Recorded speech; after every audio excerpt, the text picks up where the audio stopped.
This is Shir number 11 in our series on Avodas Habitachon. Tonight we're providing a deeper exploration into the advanced spiritual results of Bitachon.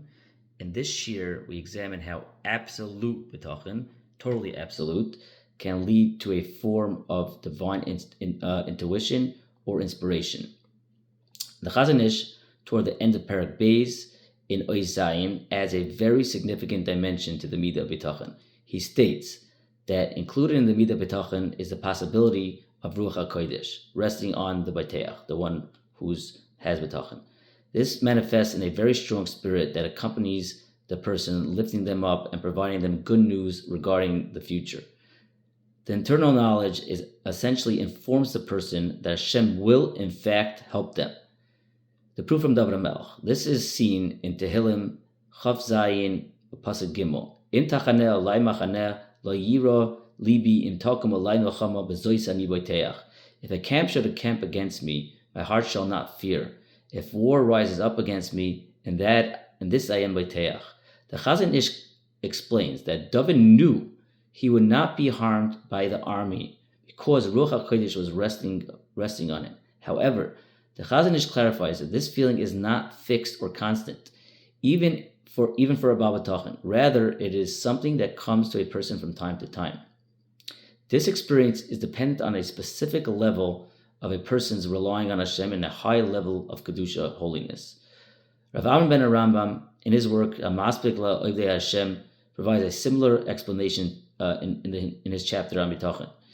The Eved Hashem's intuition.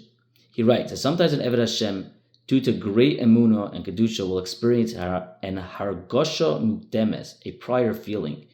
This is a feeling regarding something that is about to occur in any given matter.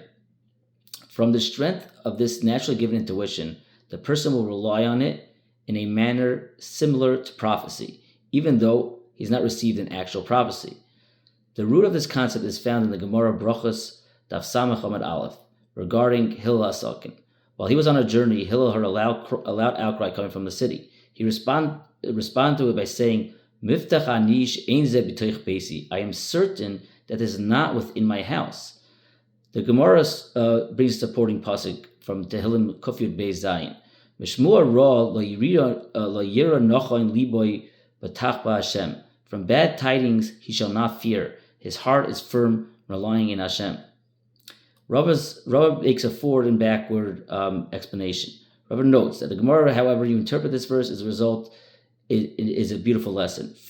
Forward, beginning to end, Mishmor ra lo yira, he will not be afraid of bad news. Why? Nachain liboy batach b'Hashem, because in his heart he's relying on Hashem.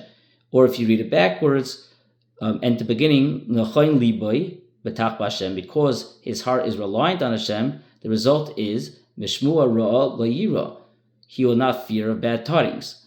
The Vilna Gaon in his work Imrei Noyam analyzes Hillel's statement and addresses two possible explanations. One, the reactionary view.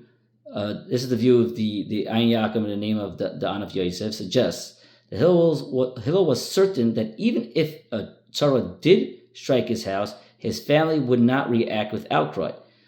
The Grod rejects this view, noting that which is the second view, that many tzaddikim do experience tragedies. He argues that the verse implies Hillel knew with absolute certainty that no tzara would occur in his house at all. The Grod teaches that everything is lefi oimetz halev ubitchonei al Hashem, regarding to the intensity of the heart and the reliance on Hashem. Reaching clarity, a person can reach a level as Hillel did, where they know with total clarity that harm will not touch them. Consequently, any situation where a tzaddik does experience a tzara is because they were slightly lacking in the shleimus, this completeness of bitachon. So we're saying that there is a crazy high level of total complete bitachon that what Hillel was experiencing. Rav Sandler Eilinger in his Sefer Lekach Toiv Emudah V'Nechama and the Ayin Yaakov expand on this idea of internal signs. The human heart can act like a Navi Neman, like a faithful prophet that foretells what is coming. If a person feels natural fear, their heart is telling them trouble is coming. But if they feel natural simcha, joy, it's a sign that good news is coming. When Hillel heard the noise, he checked his eternal state and found no sadness, only happiness. Because of this natural joy, he knew with absolute clarity that the Torah was not in his house. In conclusion, that the Ayin Yaga suggests that this Gemara is not necessarily about the standard mechanics of Bitachon, because being calm because one relies on Hashem, but rather a concept of ke'ein nevuah, like a prophecy, where natural joy signals safety.